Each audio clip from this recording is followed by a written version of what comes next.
estamos esperando por ahí que se conecte la queridísima Alina Duarte para comenzar ya esta mesa de análisis con la queridísima también abogada Laura Ceballos Alcázar, quien ayer también se sumó a nuestras transmisiones. Pero bueno, ¿qué les parece que empezamos antes de que le dé la bienvenida a la queridísima Laura Ceballos Alcázar, hablando de un tema que es desgarrador? Le pido al equipo que por favor nos grabe. Hoy se cumplen 14 años de una tragedia en México, se cumplen 14 años de también la impunidad, la corrupción y, déjeme ponerlo así, de maldad absoluta. Hoy son 14 años del incendio en la guardería ABC.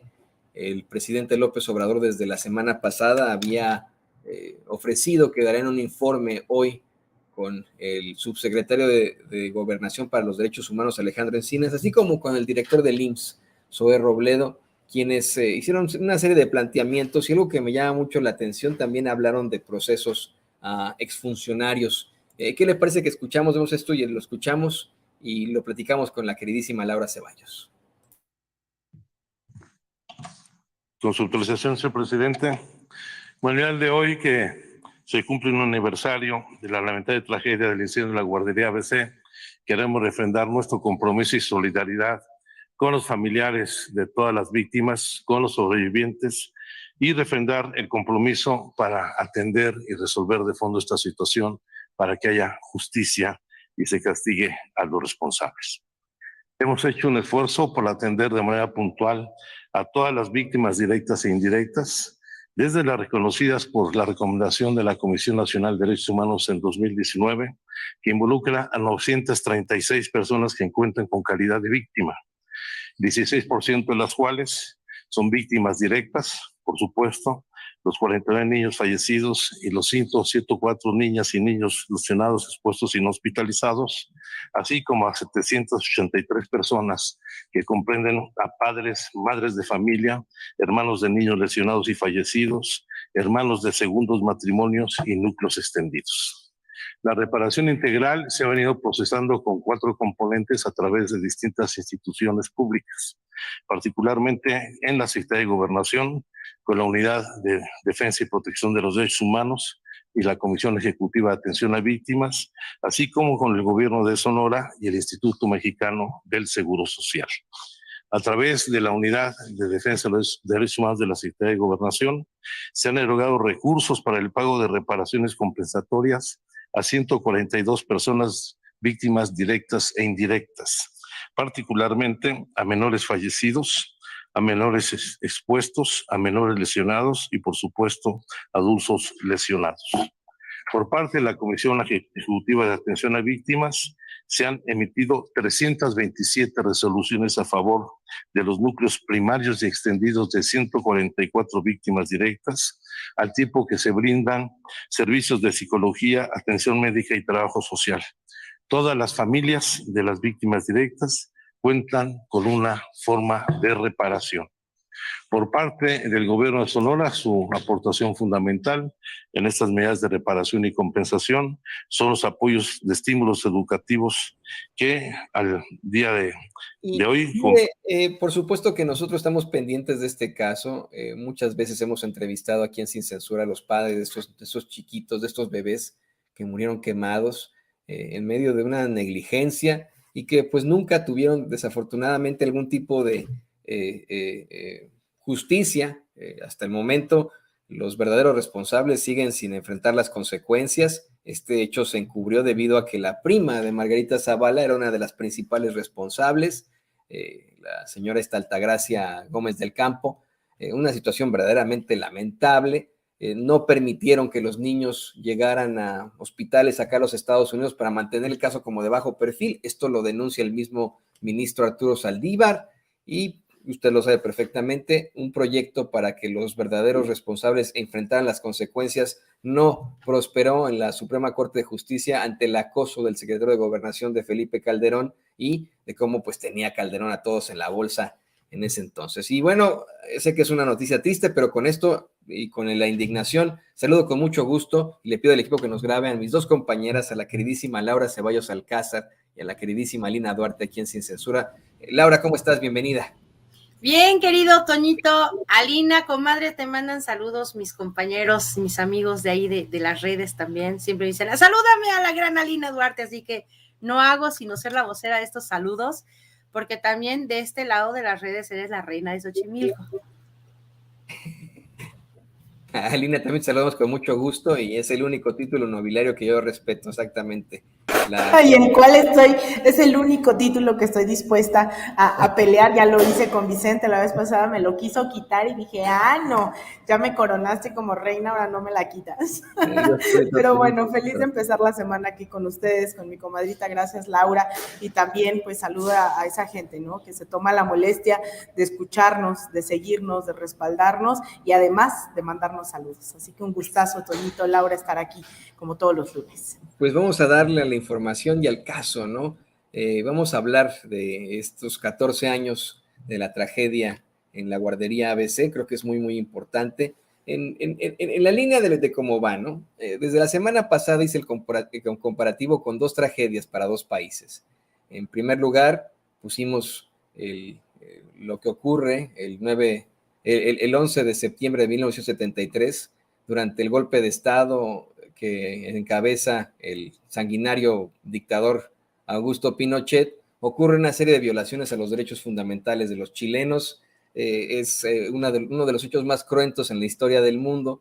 Y entre las víctimas de Pinochet está el gran Víctor Jara, gran compositor, músico, catedrático Víctor Jara, ideario también, por qué no decirlo, luchador social, quien es identificado en una de las filas ya estando en el Estadio Chile, lo torturan de la peor forma, se plantea que incluso le cortaron los dedos con un hacha, y mientras se burlaban de él y le decían que ya no iba a poder tocar la guitarra, después lo matan, abandonan su cuerpo mutilado junto a unas vías del tren, y esto obviamente causa muchísima indignación durante mucho tiempo. Pinochet nunca enfrentó las consecuencias, afortunadamente sí fue detenido en Reino Unido, pero nunca pisó la cárcel, se murió en libertad. Pinochet, muchos de los responsables continúan en libertad en estos momentos ahí en Chile o acá en Estados Unidos, donde fue que se vinieron a refugiar, una situación verdaderamente lamentable, y tal vez buscando reparar el daño, el gobierno chileno decidió cambiarle el nombre al Estadio Chile al Estadio Víctor Jara, ¿no? Por ejemplo.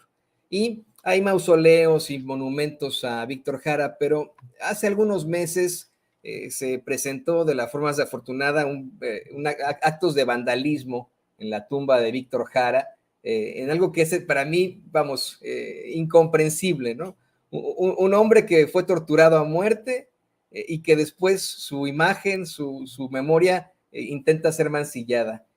Yo siento mucho hacer este comparativo, pero me parece que es muy parecida a la propia tragedia que enfrentamos nosotros los mexicanos durante el sexenio de Felipe Calderón, un sexenio plagado por el genocidio, por la muerte de muchísimas personas, por crímenes de guerra, por desapariciones, como precisamente en Chile durante todo ese periodo, y en el que hubo una serie de negligencias. El caso de la guardería ABC es uno de estos que se vinculan, por supuesto, a las estancias infantiles que se otorgaban en medio de los chanchullos y de la corrupción, y que provocaron la muerte de casi 50 niñitos quemados.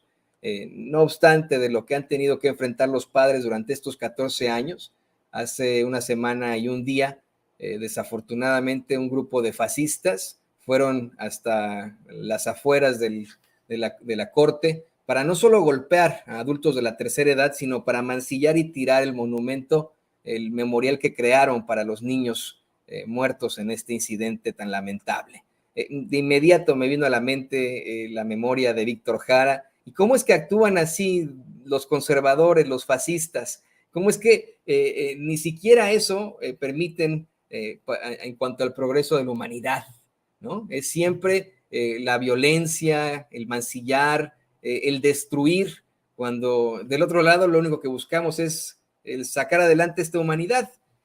Y bueno, pues por supuesto que es importantísimo conocer ¿Cuál es tu comentario en cuanto a todo esto, querida Laura? Y ya te escuchamos a Alina, que sé que también está muy compenetrada con todo esto. Pues, Toño, en temas de justicia social, la verdad es que México, a pesar de que este sexenio no haya provocado ninguna de estas catástrofes, para los organismos de derechos humanos de Latinoamérica, la Comisión Interamericana, es culpable de graves y muchas violaciones a los derechos humanos. Esta es una tragedia que no sé si ya he platicado, pero yo, además de ser abogada, soy maestra y en algún momento, trabajando en un colegio, la contadora me dijo, ay, Laurita, está la oportunidad de que saques tu permiso de Sedesol para que tengas tu guardería. Le dije, oye, Rosy, pues con todo respeto, ¿cómo? O sea, soy maestra, sí, doy preescolar y todo lo que tú, yo no soy educadora, no soy puericulturista. Y me dijo, no importa, ellos te dan la lana por cada niñito y pues tú ahí de las escuelas esas de puericultura te mandas a traer a las practicantes y al fin no les pagas nada. Así se hacían los negocios. Y ahora sí que te lo puedo asegurar con la mano en la acta de nacimiento de mi hijo. Eso fue aproximadamente en 2000, que sería como 7, 8. Así se sacaban los permisos para que vía la Sedesol o el DIF te dieran la oportunidad de que cualquier chango, en cualquier casucha, sin ninguna regulación, pusiera una guardería. Y podían tener 40 bebés desde 40 días de nacidos y una sola puericulturista, que son las muchachas que están estudiando para atender a bebés en guarderías, que a lo mejor tenían un semestre de estar estudiando. Había chicas a las que yo conocí que trabajaron conmigo que decían, agarrábamos 4 mamilas, ¿cómo le hacían? Quién sabe, pero agarraban 4 mamilas con las manos y amamantaban a 4 bebés al mismo tiempo, con el riesgo de que uno se les hubiera ahogado. Historias cruentas de esas tengo muchas, Toño. La facilidad con que la subrogación le llegó como beneficio a mucha gente amiga de influyentes, familiares de influyentes, es la causa principal de esta catástrofe que hoy por hoy es una ignominia. Pero cuando vemos que hay gente tan malnacida que es capaz de destruir un memorial y de agarrar las cruces y aventarlas con desdén al prado, te puedo asegurar que ese mismo domingo habían ido a misa tempranito a santiguarse, a sacarse los demonios, para después ir a hacer esto. Este memorial nos recuerda ese periodo en donde todo se podía conseguir si eras amigo de. ¿Por qué? Pues vimos que un espurio consiguió una presidencia por ser amigo de el expresidente, el que estaba saliente, pero también amigo de algunas personas poderosas que prefirieron tener a un borracho en la presidencia, al cual utilizar como bisagra para conseguir sus fines de corrupción, que irse por el lado de la legalidad. Entonces, hay que recordar que en este memorial sí van esos 49 bebés, pero también hay 106 personas más que resultaron, entre ellas 2 adultos, bebés chiquitos que resultaron con quemaduras que le dejaron lesiones de por vida, no solo físicas, sino a nivel sistémico. Sus cuerpos recibieron daños terribles. Y cuando vemos que han pasado 14 años y los de la corte se han hecho estúpidos y no han pronunciado nada que involucre directamente a la beneficiaria de esos cientos de miles de pesos que se embolsó la señora prima de Margarita Zavala Gómez del Campo, es en donde te pega verdaderamente. Pues sí, dijeron la sentencia en contra de un par de personas que eran accesorias, pero los principales ahí están, y vemos todavía cómo la familia de esta señora puede pertenecer a la casta divina del PAN como legisladores con un fuero que les permite ser intocables y continuar con este tipo de impunidad de la que nos tenemos que deshacer ya. Así que de verdad es una fecha muy dolorosa, muy importante. Tenemos, los que tenemos muchos años en Twitter, que nos unimos a estas listas de exigencia de justicia a favor de los familiares y las víctimas de la guardería ABC, vemos que pues sí se avanzó un poquito en cuestión, por ejemplo, de asegurar su salud por el resto de sus días, hasta este sexenio. Es decir, el sexenio de Calderón y el sexenio de Peña Nieto fueron esas moscas estorbosas que se espantaban con manotazos. Nunca se les tuvo como personas víctimas que requerían, pues, por lo menos de entrada el reconocimiento de un gobierno que tenía que haberles pedido perdón de rodillas. Y sin embargo, hasta ese sexenio es que se intenta hacer algo y no se puede avanzar mucho porque como en todo, igual como lo de Ayotzinapa, igual como de todas las masacres que ocurrieron durante estos últimos sexenios, las autoridades se encargaron de contaminar tanto los expedientes que la verdad histórica nunca salió a la luz y no es posible sacarla de manera decente y honrada. Entonces, lo que ellos cuentan como verdad histórica no es la realidad de lo que pasaron las personas en diferentes hechos y tenemos que conformarnos de alguna manera con estos intentos de reparación que el actual Estado mexicano puede hacer según las facultades que tiene. Entonces, la verdad, bien dices, estos memoriales tendrían que tener en el imaginario de la gente un poquito de respeto, pero estas bestias que fueron hace 8 días a romperlas, a patear, a pisotear la memoria de 49 bebés que murieron de la forma más espantosa posible. Híjoles, no creo en el diablo con cola y cuernos, pero ojalá ya existiera y se los llevara a todos a freír en un caso grande. No, si ese es el caso, estoy convencido que ahí va a estar esperando Pinochet al nefario de Felipe Calderón junto con el Don Diablo.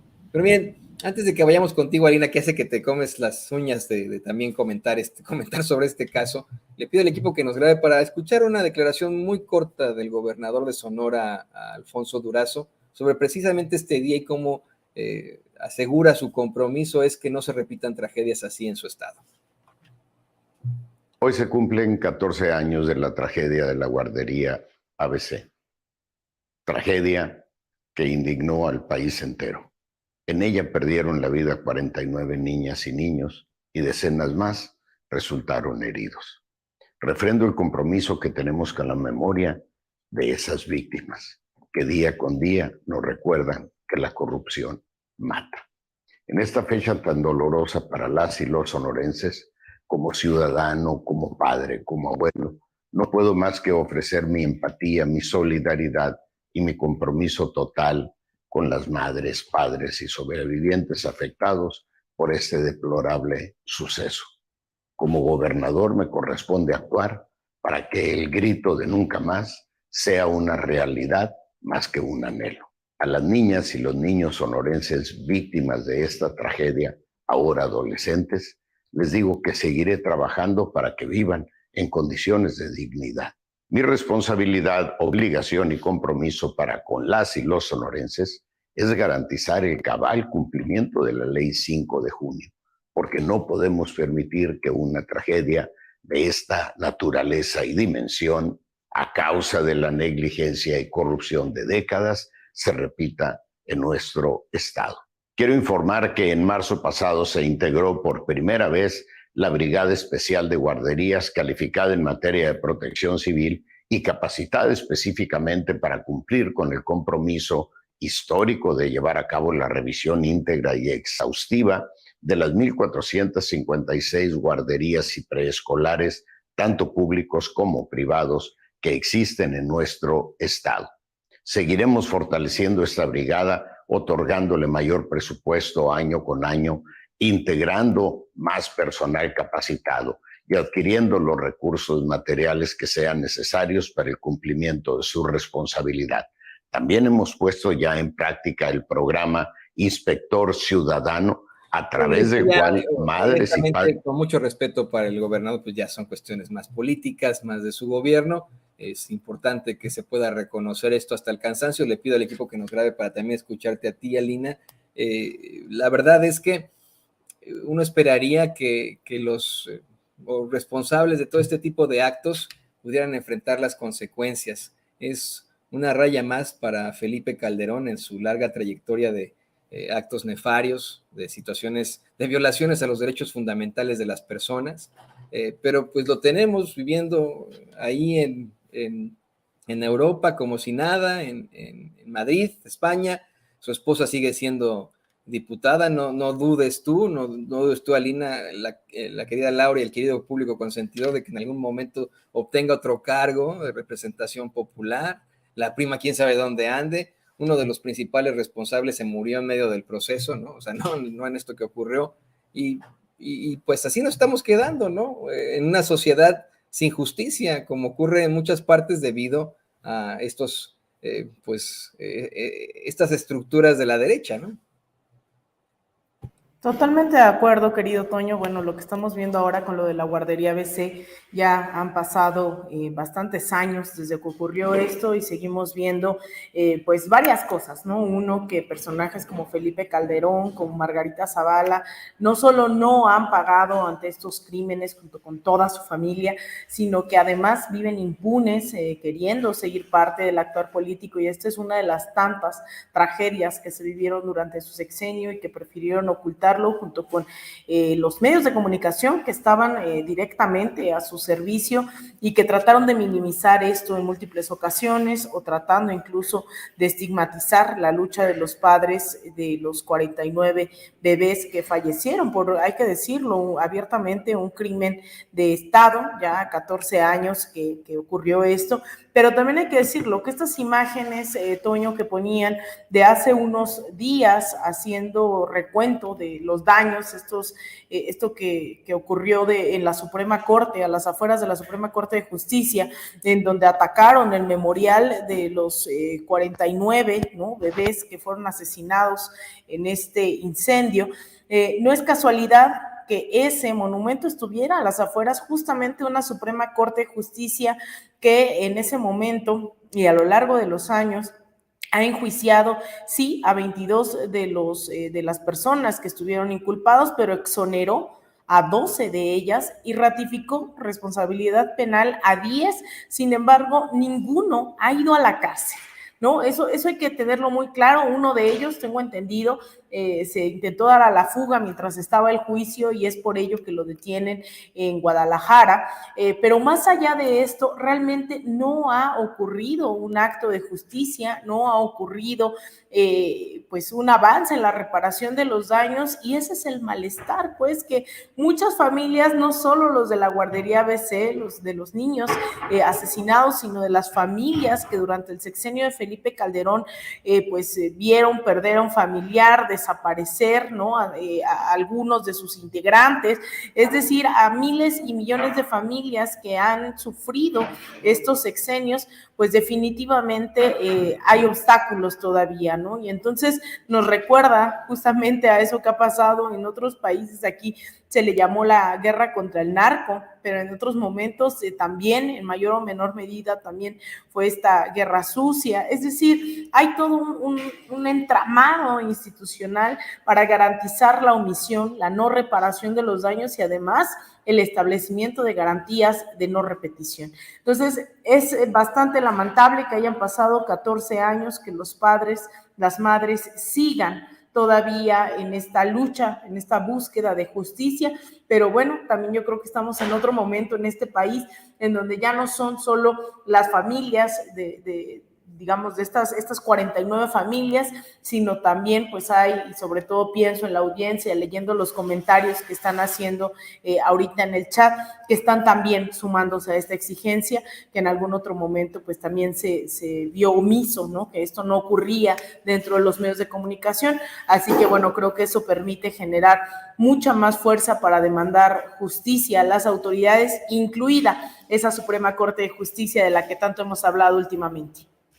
No, y de hecho, ya también cambiando un poco de tema, de hecho le voy a pedir al equipo que nos grabe, se nos meten a veces los bots, se metió un sujeto que pues no se identifica con nombre y con apellido, que trae una imagen de un fondo negro y que se pone una situación ahí que dice malvado, y que asegura pues está la situación terrible en el Estado de México, ya viene el apocalipsis en el Estado de México, es evidentemente un troll, ¿no? Un troll, una persona pagada para que venga a nuestros chats a esto. Yo lo he planteado una y otra vez, queridas compañeras y público consentidor, a menos que alguien sea masoquista, no va a ciertos espacios a sufrir, no va a ciertos espacios a enfrentarse a este tipo de circunstancias. Yo no me metería, por ejemplo, a las redes de Cacasraqui o de Carlos Loret de Mola, es más que evidente. Pero bueno, pues se nos meten por ahí, son meros bots. Y aquí, pues sí cabe la pregunta, ¿qué viene ahora? En efecto, hoy lo mencionó el mismo presidente López Obrador, Morena tendrá ya 22 estados, 22 estados, nada más y nada menos. Mientras que el PAN, me parece, retiene 4, el PRI 2, Movimiento Ciudadano 2, y San Sacamo me parece que el PRD todavía le queda 1. Bueno, no sé, ¿qué sigue ahora, querida Laura Ceballos Alcázar?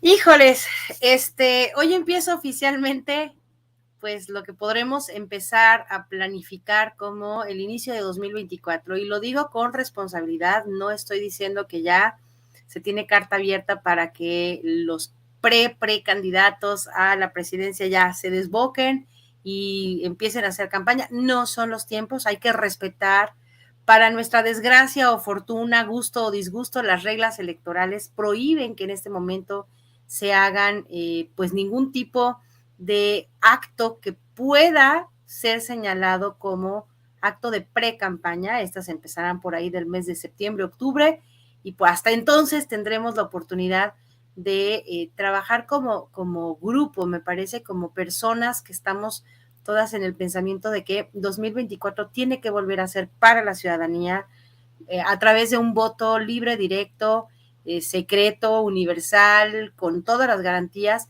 y no repetir estos vicios que vimos, que pues el PRI es el estandarte de la ilegalidad en los 2 estados en los que todavía los gobernadores en activo no metieron la uña ni la mano, sino el codo, el hombro, el pescuezo y todo para ayudarle de alguna manera a su partido a conservarse en el poder. Para este 2024 vamos a ver, me parece, que lo peor de la oposición, pero contrastantemente lo mejor que se tiene de este lado del movimiento de la Cuarta Transformación, precisamente pues proponiendo no solamente la continuidad, sino la continuidad con progresividad de lo que se ha obtenido durante este sexenio del presidente López Obrador, y eventualmente estos 22 estados, pues probablemente, no vamos a ser ambiciosos, vamos a decir que 30 para que la oposición sienta que tiene juego, pero bueno, pues estamos viendo que cada vez más el partido de Morena, el partido del presidente, está llegando a gobernar. No como dice este sujeto que dices tú aquí del chat, ¿no? Que es una desgracia, el apocalipsis. No, me parece, primero porque es la voz del pueblo, y como dice el presidente, el pueblo no se equivoca, y si estamos viendo que hay gobernantes nuevos, de nuevo arribo, es porque es gente que se está preparando. Y aquí no me dejará mentir mi comadrita, me parece que en el Instituto de Formación Política de Morena se está trabajando ardua, profunda y seriamente para que las nuevas personas que vayan a ocupar estos puestos de elección popular tengan las bases no solamente ideológicas del partido, sino históricas y políticas y legales, para poder saber en qué se van a comprometer cuando lleguen pues a ser diputados, senadores, gobernadores, presidentes municipales. Simplemente porque además lo que está cambiando, Toño, Alina, es la mentalidad de la gente. No creo estar equivocada cuando digo que ya no tenemos ganas de estos gobernantes o funcionarios que llegan justamente porque es que mi compadre, mi tío, no sé, me recomendaron o me nominó. Yo creo que ya el nepotismo, el charrismo, tienen que quedar sepultados para siempre como los medios utilizados por la política tradicional de los últimos 50 años de lo que fue el PRI. Entonces, Yo creo que para 2024 el trabajo se tiene que empezar hoy y lo primero que tenemos que hacer es pensar en unidad. No vamos a estar aplaudiendo todo porque no somos personas sin inteligencia, sin capacidad de debate, pero siempre pues precisamente atinando a ese objetivo que es que el pueblo no deje de tener derecho de manifestarse ni de ver cancelados o limitados sus derechos de elegir. Entonces, me parece que en esa progresividad vamos a estar viendo un mejor panorama. Y quiero apuntar esto. Ayer tuvimos la primera participación de Guadalupe Tadei al frente del INE, respondiendo, me parece, por un instituto que se comprometió, que se puso las pilas. Me dio muchísimo gusto ver las dos páginas de los institutos de Coahuila y del Estado de México funcionando, no se cayeron, no hubo en ningún momento duda sobre su operación, estuvieron operando de manera continua, nunca se cayó la información, no te fuiste con un 11% y de repente llegaste con un 49% en medio minuto de conteo. Entonces, me parece que con instituciones que puedan garantizar la legalidad en las tareas que están llevando a cabo y para las que son pues creadas a través de la Constitución, vamos a poder ver a la gente votando por la elección o la selección que ellos deseen. Entonces, yo veo con mucha esperanza el 2024 como la voz del pueblo transformada en funcionarios elegidos por el pueblo. Y pues a todos los que en un momento dado, fíjense lo que voy a decir, al que no le parezca el tipo de candidato que ponen o que está sonando, los invito a que entren ustedes, que se preparen y se propongan y trabajen territorio y que vayan y hagan sus propios méritos para poder ser quienes eventualmente formen parte de este relevo generacional que todo movimiento requiere para que estemos seguros de que estamos haciendo cosas que ayudan y no nada más a estar de criticones mentando madres desde la comodidad de mi butaca, de esos directores chafas, directores técnicos chafas, que le mientan la madre al jugador porque no metió el gol como a él se le hubiera ocurrido. De esos ya estamos hartos, así que pues a manos a la obra y como ciudadanos tenemos mucho por hacer, Toño, y mucho por luchar porque este país vale la pena y 2024 va a ser no la excepción, sino la regla y el ciudadano va a tener el poder irrestricto de emitir su voto con legalidad y ganar elecciones a través de un partido político que le ofrece estas garantías.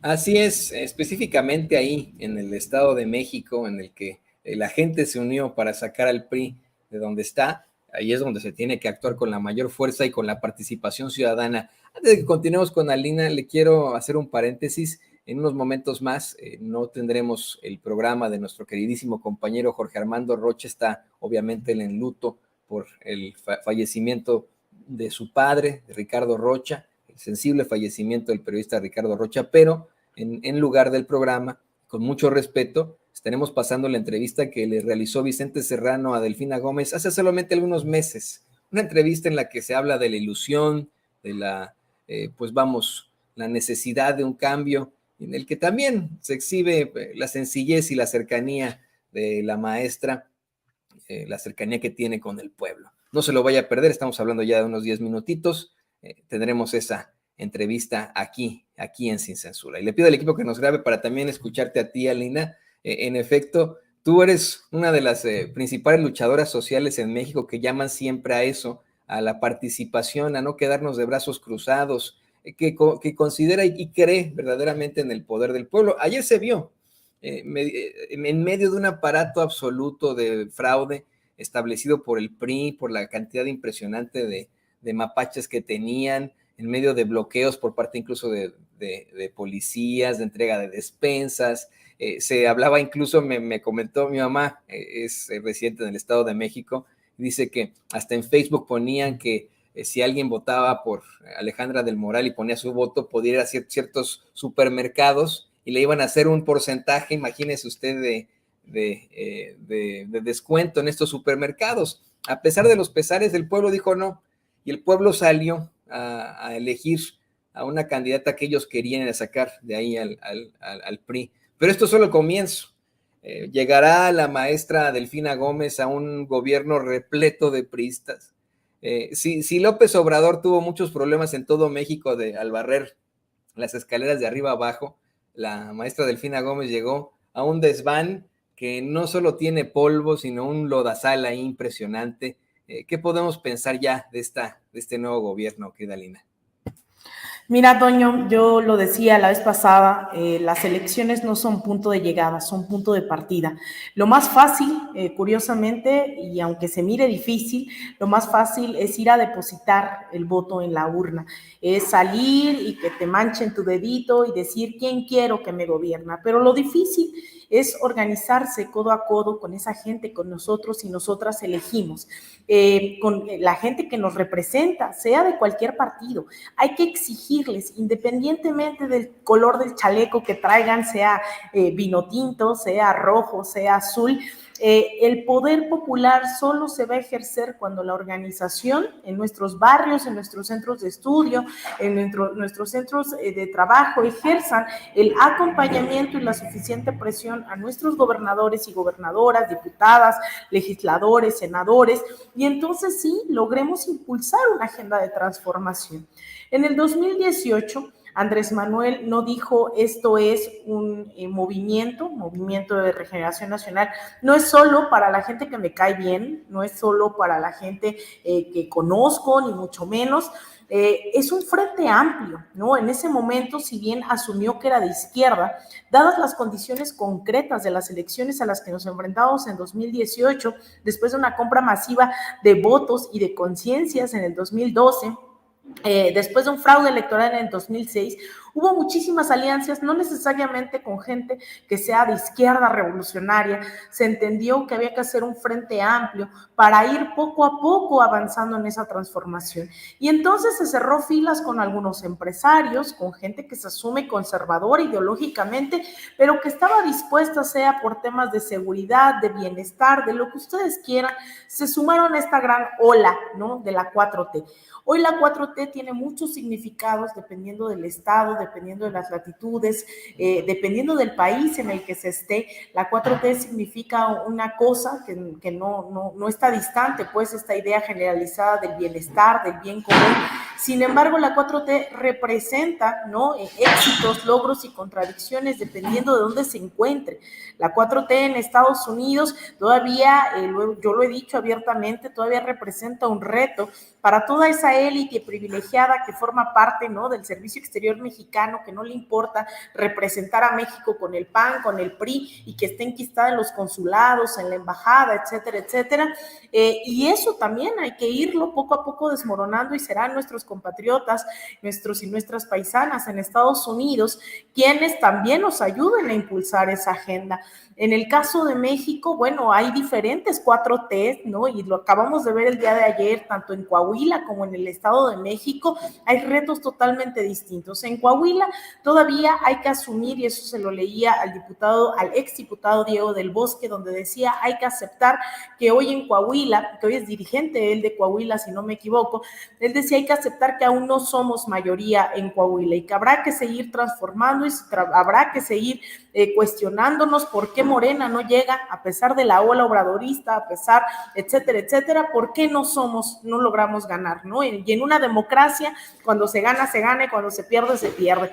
Pero en el Estado de México estamos viendo todo lo contrario, estamos viendo una marea que, si bien algunas encuestas le daban 20 puntos por encima a Delfina, resulta que no eran esos 20 puntos, eran menos. Pero no solo es una cuestión de puntos, sino también de por qué la gente no se siente hoy, y ahí es en donde yo pongo ahí los acentos, la gente que no salió a votar. Cuando hablamos de una revolución de conciencias, no hablamos solo en asumir que la gente tiene que hacer de las elecciones su única herramienta de lucha, más bien de transformar la conciencia y de entender que tenemos que dar la batalla en todos los frentes, como organización vecinal, como organización sindical, como organización estudiantil, pero también, ¿no?, la gente que quiere dar la disputa electoral. Y eso lo dijo hoy el presidente López Obrador en la mañana. De hecho, me llamó mucho la atención, porque él dice, ya estamos a un año de saber quién va a ser el siguiente presidente. En estas fechas, nosotros ya el próximo año vamos a saber quién va a ser el sucesor o sucesora del presidente López Obrador, y él dice en la mañana, el reto está en consolidar la democracia. Una democracia dentro de la familia, dentro de la escuela, dentro del sindicato, etcétera, etcétera. Más y más democracia. Y el Estado de México no va a ser diferente.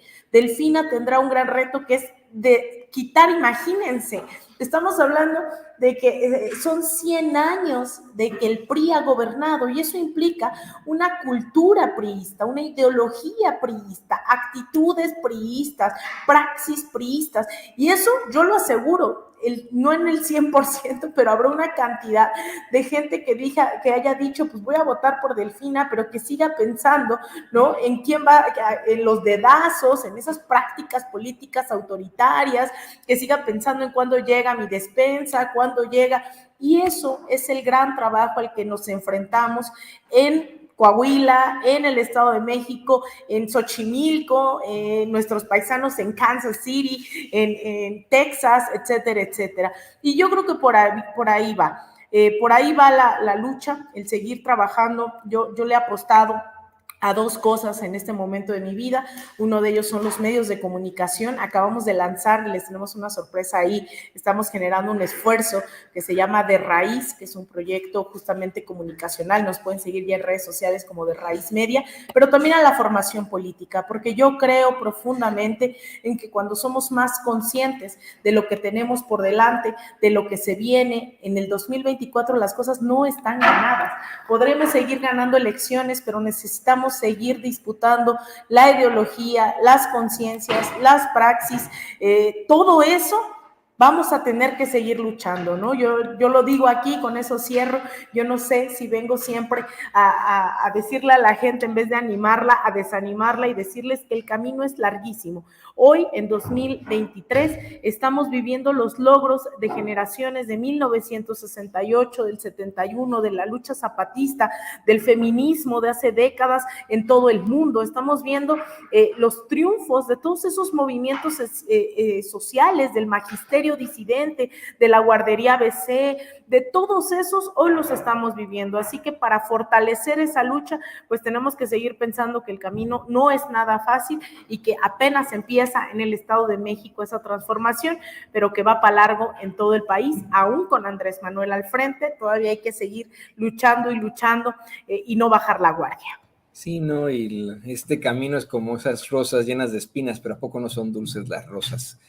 Querida Lina, querida Laura, muchas gracias por compartir con nosotros esta ya tarde aquí en Sin Censura. Estábamos contigo, Lina, ¿por qué no nos compartes también tus redes sociales para que la gente se ponga en contacto contigo y te acompañe a todas las marchas? Yo lo haría. Si hay alguna aquí en Kansas City, te voy a decir. Hay muchas, hay un desmadre aquí en cuanto a desigualdad, y estamos luchando para que se acabe esa situación aquí en Kansas City. Hay una calle que nos divide por razas, imagínese usted, que se llama Trust, y que estamos intentando al menos cambiar el nombre porque era un esclavista, pero ya les contaré eso después.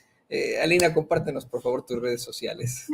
Muchas gracias, querido Toño. Pues a mí ya saben, me pueden seguir en @Alina Duarte-, en Instagram _Alina Duarte, en facebook.com /Alina Duarte Periodista, y ahora también en este lanzamiento que les tenemos estos días, esta semana, así que también nos pueden seguir en De Raíz Media, que es un nuevo esfuerzo por sacar análisis, por sacar justamente estas conclusiones revolucionarias que nos lleven a ese otro México posible. Así que ya saben, también ahí en @De Raíz Media nos pueden seguir y tendremos muchas sorpresas.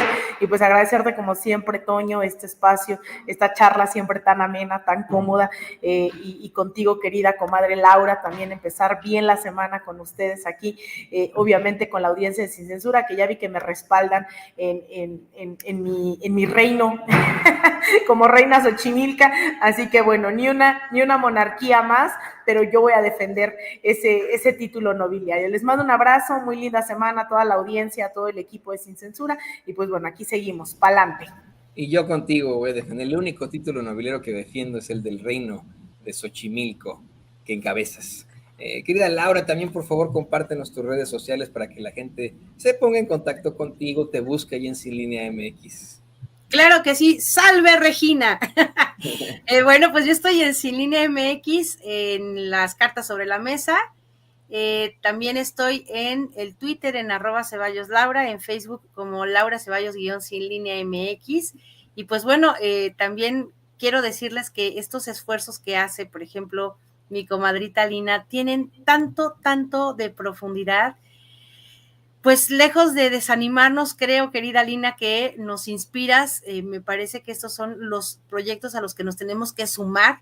Así que de verdad yo creo que hoy día, el que no quiere estudiar es porque no tiene ganas. Ahí están todos los materiales en las redes sociales prácticamente pues gratuitos. Acérquense, vean estos proyectos, súmense, porque de verdad ciudadanía significa serlo 24 horas, 7 días a la semana, 365 días al año, y no nada más el día que te piden tu voto. Muchísimas gracias, Toñito, y nuevamente, ¡salve, Regina! Salve, Regina. Claro que sí, salve, Regina, la queridísima Lina. Ay, me están diciendo que soy esposa de Mario Delgado. No, mi esposo no se llama Mario Delgado. No, están en el chat. No, sí, me están diciendo que soy esposa de Mario Delgado. No, mi respeto a don Mario Delgado, pero no soy su esposa. Están bravos hoy. No se apellida así. No, están bravos hoy, ¿no? Ya dicen que yo soy novio de Vicente y no sé qué, ¿no? Exactamente, ¿no? Vicente y yo llegamos a vivir juntos, pero caramba. Tengo a mi esposa, de la que estoy muy orgulloso, porque ayer publicó un artículo de opinión ahí en el Kansas City Star, precisamente apelando a los derechos. Los compartiré con mucho gusto después. Y queridas compañeras, como bien dijo Alina, qué plática tan amena, qué bien la pasamos. Muchas gracias, les mando un abrazo.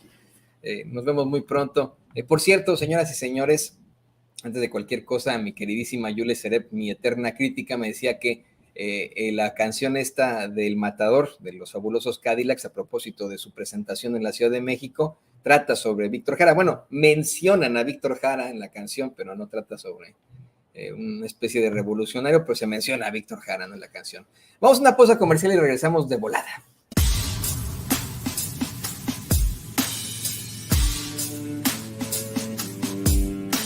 ¿Sabía usted que hay abogados que le explican sus opciones antes de que usted pague un centavo? Visite las oficinas de Asociados de México, donde bajo la asesoría de la abogada Lourdes Monteagudo se evaluarán sus inquietudes y se determinará de la manera más rápida y económica de resolver sus asuntos migratorios.